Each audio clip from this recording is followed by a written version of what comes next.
Berikutnya, kita beralih pada informasi yang lain terkait kasus tudingan ijazah palsu Presiden RI ke-7 Joko Widodo. Di sini dikatakan Rizky Herbert soroti polemik Jokowi.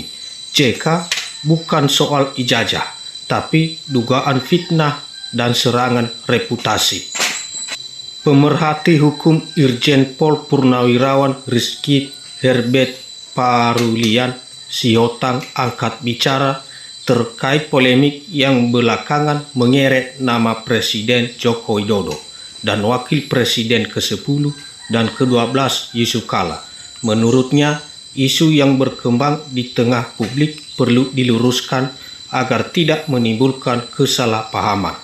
Rizky menegaskan bahwa persoalan yang saat ini ramai diperbincangkan bukan lagi berkaitan dengan keabsahan ijazah Presiden Jokowi. Ia menilai isu tersebut sudah memperoleh penjelasan resmi dari pihak berwenang dan harusnya tidak lagi diperdebatkan. Menurutnya, inti persoalan justru terletak pada dugaan pencemaran nama baik serta penyebaran informasi yang dinilai tidak berdasar yang mengeret nama Presiden beserta keluarganya di ruang publik maupun media digital. Ijazah ini sudah pernah diklarifikasi oleh pihak-pihak yang memiliki otoritas. Jadi, yang harus dilihat sekarang adalah adanya dugaan fitnah dan pencemaran nama baik yang berkembang melalui berbagai platform, ujarnya. Ia menjelaskan bahwa narasi mengenai dugaan ijazah palsu terus bergulir meski klarifikasi telah disampaikan secara terbuka oleh institusi terkait.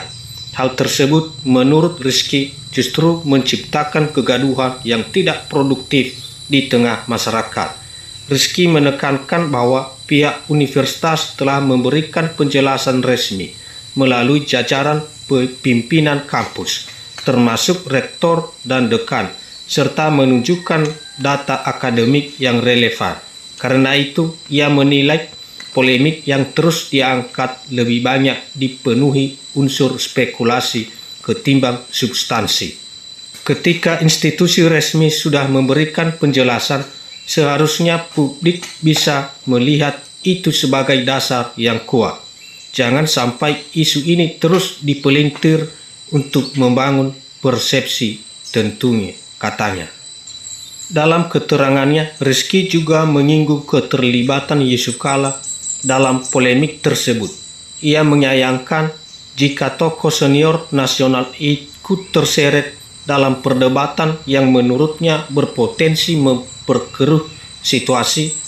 Menurut Rizky, figur dengan pengalaman panjang di dunia politik seharusnya dapat mengambil posisi yang lebih mengejutkan dan memberikan teladan dalam menjaga kualitas diskursus publik.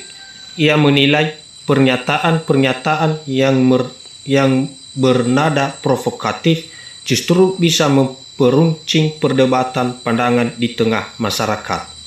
Sebagai tokoh bangsa, mestinya yang dikedepankan adalah upaya meredam tensi, bukan memperbesar polemik dengan istilah-istilah yang bisa menimbulkan tafsir negatif.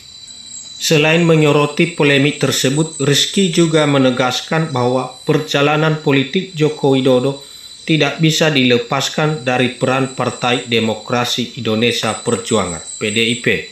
Ia menyebut sejak menjabat sebagai wali kota Solo, kemudian gubernur DKI Jakarta, hingga akhirnya terpilih menjadi presiden, dukungan politik dari PDIP menjadi bagian penting dalam perjalanan karir Jokowi. Itu adalah fakta politik yang tidak bisa diabaikan. Setiap perjalanan kepemimpinan tentu ada kekuatan politik yang menopangnya. Rizky menambahkan, dinamika politik nasional memang tidak pernah lepas dari kepentingan berbagai pihak. Menurutnya, pembentukan opini publik kerap menjadi bagian dari strategi politik untuk memengaruhi persepsi masyarakat. Ia mengingatkan bahwa dalam situasi seperti ini, masyarakat perlu lebih kritis dan menerima informasi yang beredar di dunia politik. Narasi bisa dibentuk sedemikian rupa. Karena itu, publik harus mampu memilah mana fakta dan mana opini yang dibangun untuk kepentingan tertentu, tegasnya. Di akhir pernyataannya, Rizky menghimbau masyarakat agar tidak mudah terprovokasi oleh informasi yang belum terverifikasi kebenarannya. Ia menekankan pentingnya literasi digital dan pemahaman terhadap aturan hukum, terutama terkait penyebaran informasi melalui media elektronik.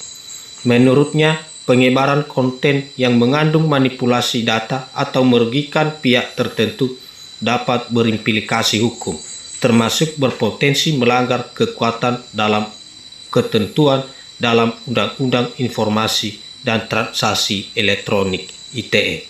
Masyarakat harus bijak menggunakan ruang digital. Jangan sampai ikut menyebarkan informasi yang belum jelas kebenarannya, karena konsekuensi hukumnya nyata, pungkasnya.